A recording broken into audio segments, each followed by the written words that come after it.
अखण्डानन्दरूपाय शिष्यसन्तापहारिणे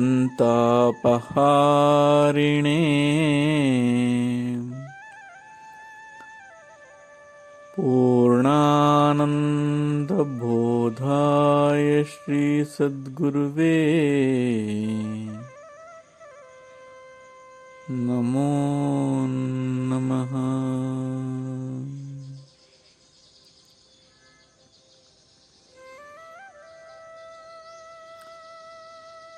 ಸರ್ವರಿಗೂ ಈಶಾವಾಸ್ಯ ಉಪನಿಷತ್ನ 8ನೇ ಶ್ಲೋಕದ ಸತ್ಸಂಗಕ್ಕೆ ಸ್ವಾಗತ ಸುಸ್ವಾಗತ.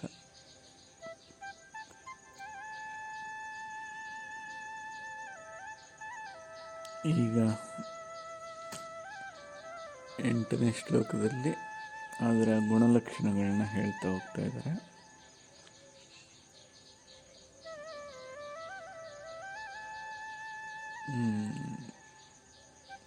ಕಲಿಯುವಾಗ ಪ್ರಮಾಣ ಅಂತ ಕರಿತೀವಿ.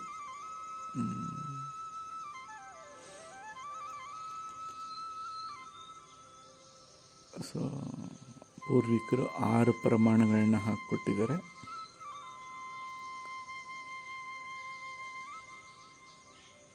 ಸೊ 6 ಪ್ರಮಾಣಗಳು ಅಂದರೆ ಕಲಿಯುವ ವಿಧಾನ ಅದು ಅಂತ.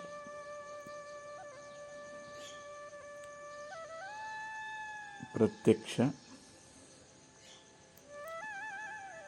ಸೊ ಪ್ರತ್ಯಕ್ಷದಿಂದ ಅದನ್ನು ಅನುಭವಕ್ಕೆ ತಗೊಳ್ಳಿ ಅಂತ, ಆ ಜ್ಞಾನವನ್ನು ಪಡೀರಿ ಅಂತ.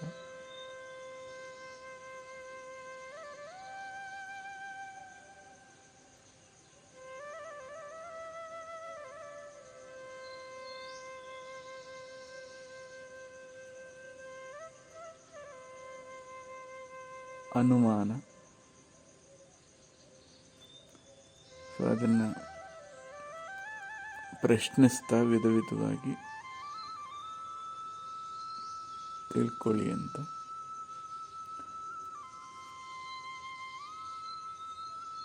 ಮೂರನೆಯದು ಶಬ್ದ, ತಿಳಿದಂಥ ಮಹಾತ್ಮರು ಅದ್ರ ಬಗ್ಗೆ ಏನು ಹೇಳಿದ್ದಾರೆ ನೋಡಿ ಅಂತ.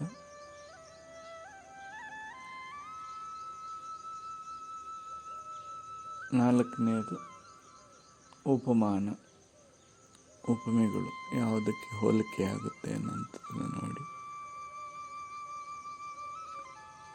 ಐದನೆಯದು ಅರ್ಥೋತ್ಪತ್ತಿ, ಅದು ನಿಜವಾಗ್ಲಿಯೂ ಅದರ ಗುಣಗಳನ್ನ ವ್ಯಕ್ತಪಡಿಸ್ಬೇಕು, ಅರ್ಥೋತ್ಪತ್ತಿ ಆಗಬೇಕು. ನೀರು ಅಂದರೆ ದಾಹ ತೀರಬೇಕು, ನೀರು ಕುಡಿದ್ರೆ ಆ ಥರ ಅರ್ಥೋತ್ಪತ್ತಿ ಆಗಬೇಕು.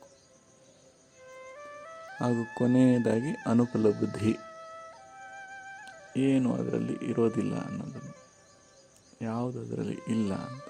ಸೊ ನೀರಲ್ಲಿ ದಹನ ಗುಣವಿಲ್ಲ, ಸೊ ಆ ಥರ ಒಂದು ಉದಾಹರಣೆ, ಏನೇನಿಲ್ಲ ಅನ್ನೋದನ್ನು ತಿಳಿಸ್ಬೇಕು. ಹೀಗೆ 6 ವಿಧಾನದಿಂದ 6 ಪ್ರಮಾಣದಿಂದ ಅದನ್ನು ತಿಳ್ಕೊಳ್ಳಿ, ಸ್ಥಿರ ಮಾಡ್ಕೊಳ್ಳಿ ಅಂತ ಪೂರ್ವಿಕರು ಹೇಳೋಗಿದ್ದಾರೆ. ಇನ್ನು ಈ 6 ಪ್ರಮಾಣಗಳಿಂದ ಉಳಿದ ಬೇರೆ ಪ್ರಮಾಣಗಳು ಬೇಕಿಲ್ಲ, ಇವಿಷ್ಟೇ ಸಾಕು ಅಂತ ಕೂಡ ಪ್ರಸ್ತಾಪ ಮಾಡಿದ್ದಾರೆ. ಈಗ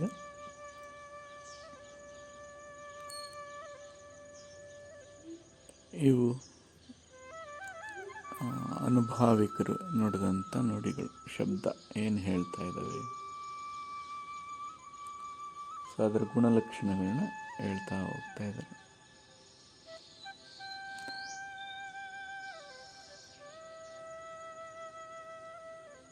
ಪ್ರತ್ಯಕ್ಷ ಅನುಭವದಲ್ಲಿ ಬಂದಂಥ ಗುಣಲಕ್ಷಣಗಳು.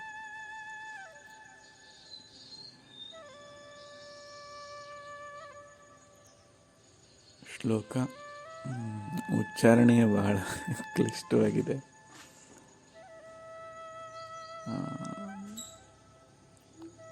ಸಂಸ್ಕೃತ ಬಲ್ಲಂಥವ್ರು ಸ್ವಲ್ಪ ಆ ಕಡೆ ಈ ಕಡೆ ಏನಾದರೂ ಆದರೆ ಉಚ್ಚಾರಣೆಯಲ್ಲಿ ಕ್ಷಮೆ ಇರಲಿ.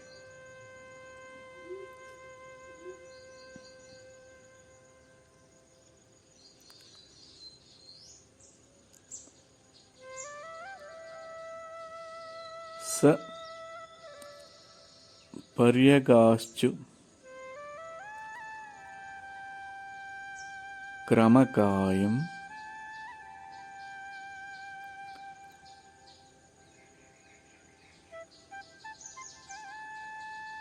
ಔರಣಾಂ ಅಸ್ನವಿರ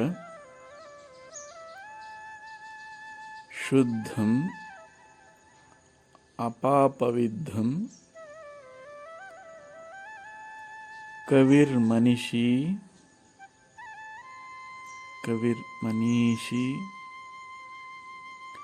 ಪರಿಭೂಃ ಸ್ವಯಂಭೂಃ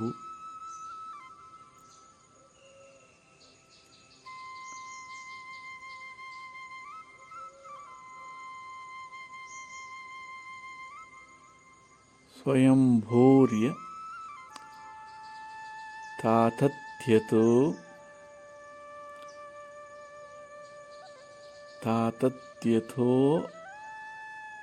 ಅರ್ಥಾನ್ವಯದಧಾಶ್ಚ ಶ್ರುತಿಭ್ಯಃ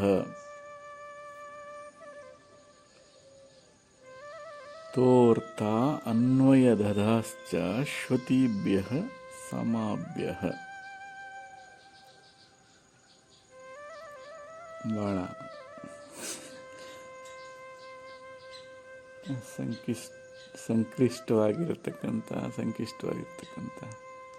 ಸಂಕೀರ್ಣವಾಗಿರ್ತಕ್ಕಂಥ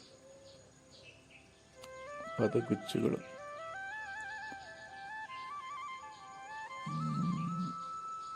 ಏನೋ ಆ ಕಾಲದಲ್ಲಿ ಎಲ್ರೂ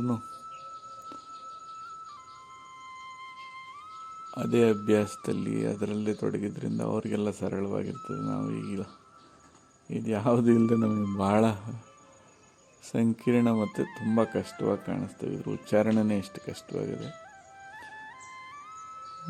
ನೋಡೋಣ, ನಾವು ಮಂದಮತಿಗಳು ಅದನ್ನು ಸರಳವಾದ ಶಬ್ದಗಳಲ್ಲಿ ಪದಗಳಲ್ಲಿ ಅರ್ಥ ಮಾಡ್ಕೊಳ್ಳೋದಕ್ಕೆ ಪ್ರಯತ್ನ ಮಾಡೋಣ. ಇಷ್ಟು ಸರಳವಾಗಿ ಹೇಳಿದ್ರೂ ನಮ್ಮ ತಲೆಗೆ ಹೋಗಂಗಿಲ್ಲ. ಇನ್ನು ಇಷ್ಟು ಕಷ್ಟವಾಗಿ ಹೇಳ್ಕೊಂಡು ಹೋದರೆ ಏನು ಅರ್ಥ ಆಗಬೇಕು? ಪರಮಾತ್ಮನಿಗೆ ಪ್ರಿಯ ಗುರುವೇ.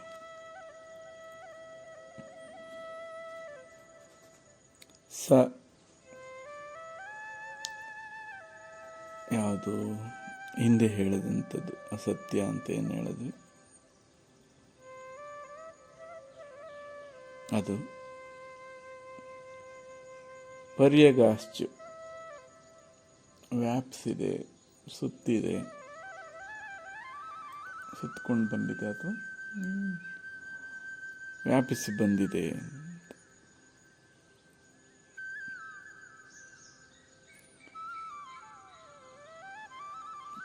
ಪರ್ಯಗಾಶ್ಚು ಕ್ರಮ. ಸೊ ಕ್ರಮ ಅಂದರೆ ಇಲ್ಲಿ ಸುತ್ತು ಬಂತು ಅಂತ.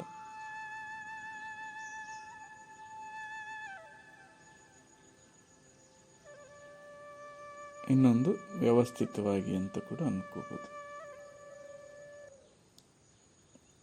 ಸೊ ಎರಡನ್ನು ಸೇರಿಸಿದ್ರೆ ವ್ಯವಸ್ಥಿತವಾಗಿ ವ್ಯಾಪಿಸಿದೆ.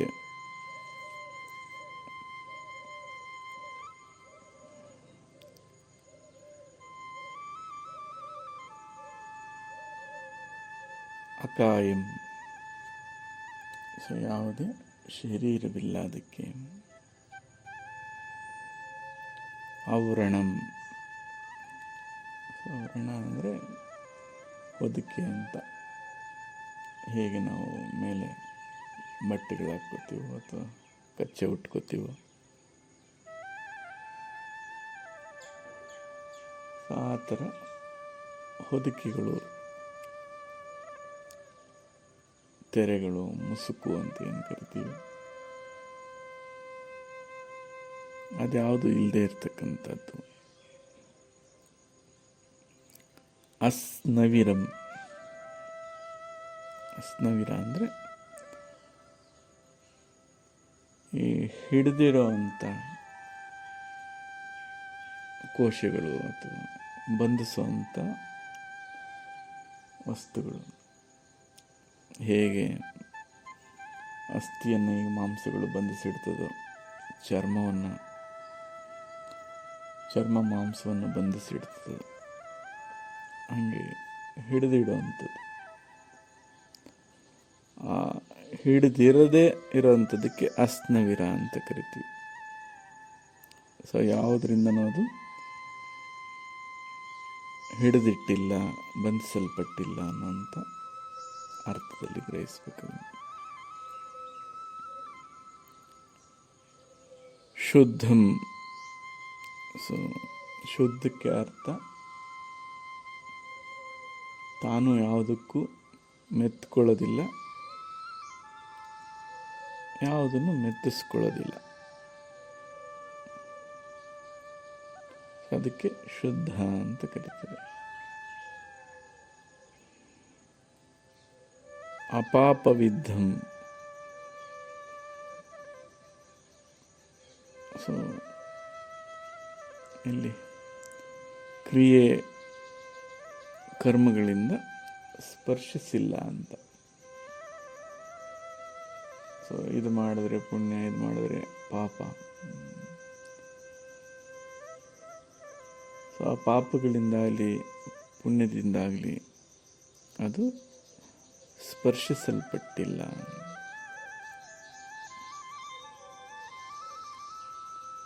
ಕವೀರ್, ಇಲ್ಲಿ ಕವೀರ್ ಅಂದರೆ ದೂರದೃಷ್ಟಿ ಉಳ್ಳಂಥವನು, ಎಲ್ಲವನ್ನು ಎಷ್ಟು ದೂರದವರೆಗೂ ಬೇಕಾದರೂ ತನ್ನ ದೃಷ್ಟಿಯನ್ನು ಹಾಯಿಸಬಲ್ಲಂಥ ಸಾಮರ್ಥ್ಯವುಳ್ಳವನು ಅಂತ. ಕವಿ ಏನೇನೋ ಕಾಣ್ತಾನೆ, ಎಲ್ಲಿವರೆಗೂ ಕಾಣ್ತಾನೆ ಆ ಥರ. ಸೊ ಎಷ್ಟು ದೂರದವರೆಗೂ ಬೇಕಾದರೂ ಆ ದೂರಗಾಮಿ ದೃಷ್ಟಿ ಉಳ್ಳವನು ಅಂತ.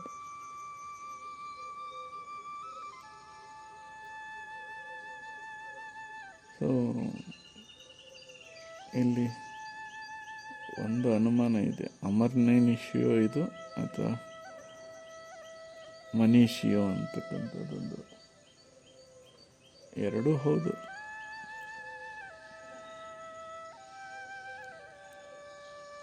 ಅಮನೀಷಿ ಅಂದರೆ ಈ ಅಂತಃಕರಣಗಳನ್ನು ಬಿಟ್ಟು ಇರೋಂಥದ್ದು ಅಂತ.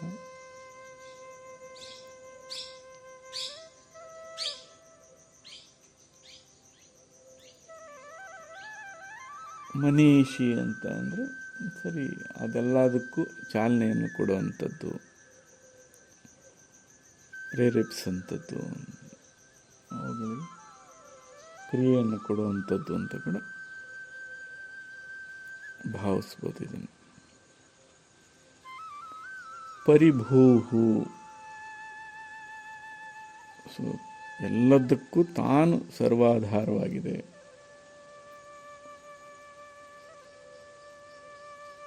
ಸೊ ತನ್ನ ಮೇಲೆ ಎಲ್ಲವೂ ಅವಲಂಬಿತವಾಗಿದೆ. ಆದರೆ ಸ್ವಯಂಭೂಹು, ತನಗೆ ಯಾರೂ ಆಧಾರ ಇಲ್ಲ, ತನಗೆ ತಾನೇ ಆಧಾರ, ಇನ್ನೊಂದರ ಮೇಲೆ ಅವಲಂಬಿತ ಆಗಿಲ್ಲ.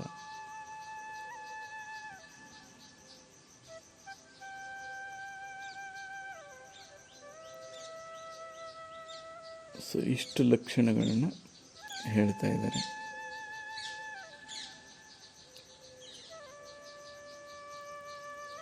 ಮುಂದೆ ಅದರದರ ಗುಣಕ್ಕೆ ತಕ್ಕಂತೆ ಬೇರೆ ಬೇರೆ ಶಾಶ್ವತ ಕಾರ್ಯಗಳನ್ನು ಸಮನಾಗಿ ಹಂಚಿತು ಅಂತ ಇಷ್ಟು ಪ್ರಸ್ತಾಪ ಮಾಡಿದೆ.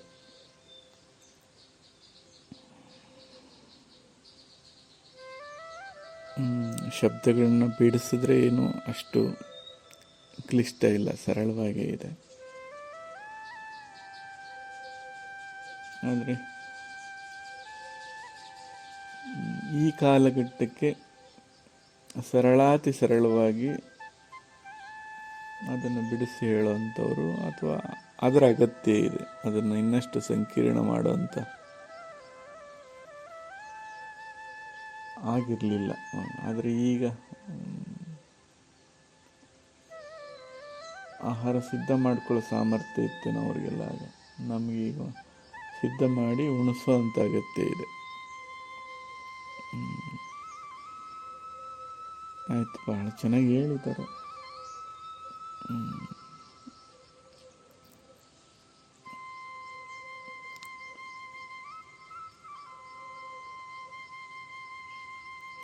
ಪರ್ಯಗಾಶ್ಚು ಆಗಲೇ ಹೇಳಿದಂಗೆ ಎಲ್ಲ ಕಡೆ ಸುತ್ತಿ ವ್ಯಾಪಿಸಿದೆ. ಕ್ರಮ ಅಂತ ಹೇಳಿದ್ರು, ಕ್ರಮಿಸಿ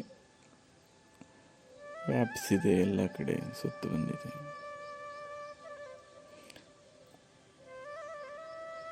ಅಕಾಯ, ಯಾವುದೇ ಶರೀರಗಳಿಲ್ಲ ಅದಕ್ಕೆ. ಸ್ಥೂಲ ಶರೀರವಾಗಲಿ, ಸೂಕ್ಷ್ಮ ಶರೀರವಾಗಲಿ, ಕಾರಣ ಶರೀರವಾಗಲಿ, ಕೊನೆಗೆ ಮಹಾಕಾರಣ ಶರೀರವಾಗಲಿ ಉಪಾಧಿ ರಹಿತವಾಗಿ ಇದೆ. ಯಾವ ಶರೀರವೂ ಇಲ್ಲ ಅದಕ್ಕೆ. ಶರೀರದಲ್ಲಿದ್ದಾಗ ಅದರ ಗುಣಗಳು ವ್ಯಕ್ತ ಆಗ್ತವೆ. ಆ ಗುಣಗಳನ್ನೇ ಅದು ಅಂತ ಭಾವಿಸಬೇಡ್ರಿ ಅನ್ನೋ ಅರ್ಥದಿಂದ ಹೇಳ್ತಾ ಇದ್ದಾರೆ. ಆವರಣ, ಯಾವುದೇ ಹೊದಿಕೆ ಇಲ್ಲ ಇಲ್ಲಿ. ಜೀವನಿಗೆ ಯಾವ್ಯಾವ ಹೊದಿಕೆ ಹಾಕ್ಕೊಂಡಿದೆ. ಇದು ಮಡಿಕೆಯಲ್ಲಿ ಒಳಗಡೆ ಇರುವಂಥದ್ದು. ಮಡಿಕೆ ಇದ್ದಿದ್ದರಿಂದ ಎಷ್ಟು ಥರದ ಮಡಿಕೆಗಳು ಇವು. ಅನ್ನಮಯ, ಪ್ರಾಣಮಯ, ಮನೋಮಯ, ವಿಜ್ಞಾನಮಯ. ಆಕಾಶವನ್ನು ಆವರಿಸಿ ಅದು ಆನಂದಮಯ ಅಂತ ಕರೆಸ್ಕೊಳ್ಳುತ್ತೆ. ಆನಂದಮಯ ಕೋಶಗಳು ಇವು. ಅಂಥ ಹೊದಿಕೆ ಯಾವುದೂ ಇಲ್ಲ ಇಲ್ಲಿಗೆ.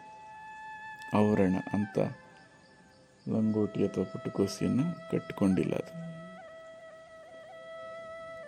ಅದರ ಅಗತ್ಯ ಇಲ್ಲ ಅದಕ್ಕೆ ಅಂತ.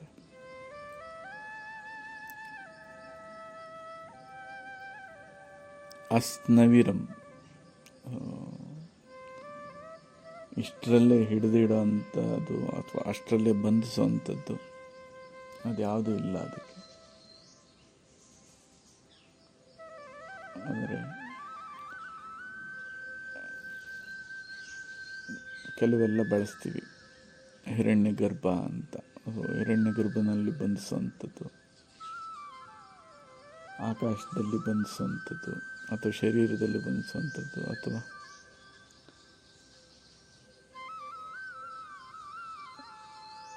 ಬೇರೆ ಬೇರೆ ಕೋಶಗಳಲ್ಲಿ ಬಂಧಿಸುವಂಥದ್ದು. ಇದ್ಯಾವುದು ಇಲ್ಲ, ಅದನ್ನು ಬಂಧಿಸಲಿಲ್ಲ ಅಂತ. ಅದಲ್ಲ ಅಂತ ಹೇಳಿ ಹೊರಟಿದ್ದಾರೆ ಅಷ್ಟೆ. ಅಸ್ನವಿರಂ, ಶುದ್ಧಂ ಅನ್ನೋದು ಅದಕ್ಕೆ ಮತ್ತಷ್ಟು ಪೂರಕವಾದ ಇದನ್ನು ಕೊಡುತ್ತೆ. ಯಾವುದನ್ನು ಮೆತ್ತಿಸ್ಕೊಳ್ಳಲ್ಲ ಮತ್ತು ಯಾವುದಕ್ಕೂ ಮೆತ್ಕೊಳ್ಳೋದಿಲ್ಲ. ಅಪಾಪವಿದ್ದಂ, ಯಾವುದೇ ಕ್ರಿಯೆ ಕರ್ಮಗಳಿಂದ ಸ್ಪರ್ಶಿಸಲ್ಪಟ್ಟಿಲ್ಲ ಅದು. ಕವೀರ್, ತಾನು ಮಾತ್ರ ಎಲ್ಲಿವರೆಗೂ ಬೇಕಾದರೂ ವ್ಯಾಪಿಸಬಲ್ಲದು ಅಥವಾ ದೂರದೃಷ್ಟಿಯನ್ನು, ತನ್ನ ದೃಷ್ಟಿಯನ್ನು ಎಲ್ಲಿವರೆಗಿದೆಯೋ ಅಲ್ಲಿವರೆಗೂ ಚಾಚಿಕೊಂಡಿದೆ ಅಥವಾ ಚಾಚಬಲ್ಲದು ಅಂತ. ಈ ಪದಗಳನ್ನ ನೋಡಿದಾಗ ಇಲ್ಲಿವರೆಗೂ ಒಂದು ಭಾಗ, ಎರಡನೇ ಭಾಗ ಇನ್ನು ಉಳಿದಂಥದ್ದು ಚಾಲನೆಯನ್ನು ಕೊಡ್ತಾ ಇದೆ ಇದೆಲ್ಲ. ಸೊ ಆಗ ನೋಡಿದ್ರೆ ಇವೆಲ್ಲ ಪರಿಭೂಹು, ಸ್ವಯಂಭೂಹು ಅಂತ ನೋಡಿದ್ರೆ ಮನೀಷಿ ಅಂತ ನೋಡೋದಕ್ಕಿಂತ ಅಮನೀಷಿ ಅಂತಲೇ ನೋಡಬೇಕು. ಅದು ಅಂತಃಕರಣಗಳ ಇಲ್ಲದೆ ಇರುವಂಥದ್ದು. ಪರಿಭೂಹು ಸರ್ವಾಧಾರವಾಗಿರ್ತಕ್ಕಂಥದ್ದು, ಎಲ್ಲದಕ್ಕೂ ನಾನು ಆಧಾರವಾಗಿದೆ. ಸ್ವಯಂಭೂ. ಇನ್ನೊಂದರ ಮೇಲೆ ತಾನೇನು ಅವಲಂಬಿತ ಆಗಿಲ್ಲ, ಅದರ ಮೇಲೆ ಇದು ತನ್ನ ಅಸ್ತಿತ್ವ ಅಥವಾ ಅದರಿಂದ ಸೃಷ್ಟಿಯಾಗಿಲ್ಲ. ತನಗೆ ತಾನೇ ಆಧಾರವಾಗಿದೆ, ನಿರಾವಲಂಬನೆ, ಇನ್ನೊಂದರ ಮೇಲೆ ಇದು ಅವಲಂಬಿತವಾಗಿಲ್ಲ. ಇಷ್ಟನ್ನು ಗ್ರಹಿಸ್ಕೊಳ್ತಾ ಇದರ ಲಕ್ಷಣಗಳು ಹೀಗಿದ್ದಾವೆ ಅಂತ ಗ್ರಹಿಸ್ಕೊಳ್ತಾ, ಪ್ರತ್ಯಕ್ಷ ಅನುಭವದಲ್ಲಿ ಇವೆಲ್ಲವನ್ನು ಸ್ಥಿರ ಮಾಡ್ಕೋಬೇಕು. ತದನಂತರ ಅನುಮಾನಿಸಬೇಕು ಅದು ಹೇಗೆ ಅಂತ, ಇನ್ನೂ ಸ್ಪಷ್ಟತೆ ಬರುತ್ತೆ. ತದನಂತರ ಈಗ ಏನು ನೋಡ್ತಾ ಇದ್ವು, ಈ ಥರ ಮಹಾತ್ಮರು ಏನು ಹೇಳಿದ್ದಾರೆ, ಶಬ್ದ ಅಂದರೆ ಋಷಿಗಳು ಕಂಡಂಥವರು, ಯಾವತ್ತು ಸುಳ್ಳಾಡದಂಥವರು ಏನು ಹೇಳಿದ್ದಾರೆ ಅದ್ರ ಬಗ್ಗೆ ಅಂತ ನೋಡುವಂಥದ್ದು. ಶಬ್ದ ಆದಮೇಲೆ ಉಪಮೆಗಳನ್ನ, ಅದಕ್ಕೆ ಹತ್ತಿರವಾದಂಥ ಉಪಮೆಗಳನ್ನ ನೋಡಿಕೊಂಡು ಸ್ವಲ್ಪ ಗ್ರಹಣೆಗೆ ತಗೊಳ್ಳುವಂಥದ್ದು.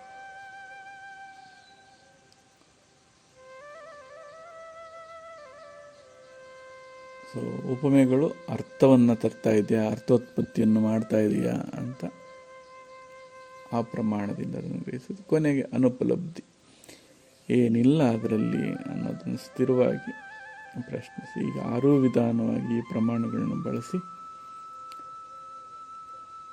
ಇದನ್ನು ಮೊದಲು ತನ್ನಲ್ಲಿ ತಿಳ್ಕೊಂಡ್ರೆ ಇನ್ನು ಬಾಹ್ಯದಲ್ಲಿ ಎಲ್ಲ ಕಡೆನೂ ಸರ್ವತ್ರ ಸರ್ವಸ್ತಸ್ಯ, ಎಲ್ಲ ಕಡೆನೂ ಅದೇ ಅಂತ ಸ್ಥಿರವಾಗ್ತದೆ ಅಂತ. ಇದೆಲ್ಲ ಪ್ರಸ್ತಾಪ ನಿಜ, ಆದರೆ ಇದನ್ನು ತಿಳಿಸ್ಕೊಡೋರು ಯಾರು ಅಂತ ಮತ್ತೆ ಅಲ್ಲಿಗೆ ಬಂದು ನಿಲ್ಲುತ್ತೆ. ಹಾಗಾಗಿ ನಾವು ಕೂಡ ಮುಂದಿನ ದಿನಗಳಲ್ಲಿ ತಿಳ್ಕೊಳ್ಳೋ ವಿಧಾನಗಳಿಗೆ ಆದ್ಯತೆಯನ್ನು ಕೊಡ್ತಾ ಹೋಗೋಣ. ಸಮನ್ವಯ ಬೇಕಾಗುತ್ತೆ ಇಲ್ಲಿ, ಕ್ರಿಯೆ ಜ್ಞಾನ ಎರಡು ಒಟ್ಟೊಟ್ಟಿಗೆ ಹೋಗಬೇಕು. ಬರೀ ಅದನ್ನು ಓದಿ ತಿಳ್ಕೊಳ್ತೀವಿ ಅನ್ನೋದು ಸಾಧ್ಯ ಇಲ್ಲ. ಹಾಗೆ ಯಾವಾಗಲೂ ಪ್ರಸ್ತಾಪ ಮಾಡ್ತಾ ಇದ್ವಿ, ಭಕ್ತಿ, ಕರ್ಮ, ಸಾಧನೆ ಮತ್ತು ಜ್ಞಾನ, ಈ 4 ಒಟ್ಟಿಗೆ ತೊಗೊಂಡೋದ್ರಷ್ಟೇ ನಮಗೆ ಅದರ ನಿಜವಾದ ಫಲ ಸಿಗ್ತದೆ ಅಂತ ಮತ್ತೊಮ್ಮೆ ಅದನ್ನು ಜ್ಞಾಪಿಸ್ತಾ ಉಲ್ಲೇಖಿಸ್ತಾ ಇವತ್ತಿನ ಒಂದು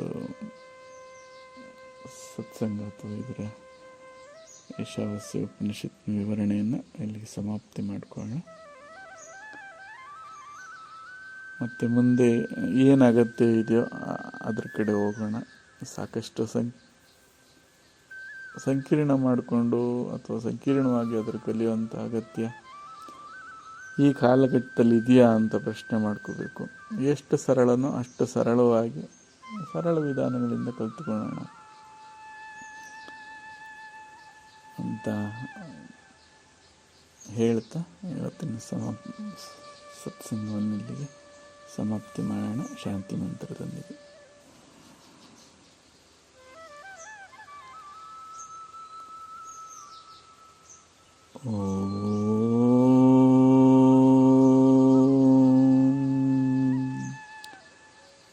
पूर्णमदः पूर्णमिदं पूर्णात् पूर्णम् उदच्यते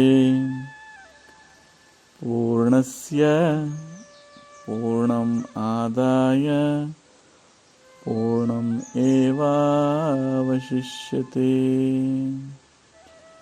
ॐ शान्ति शान्ति.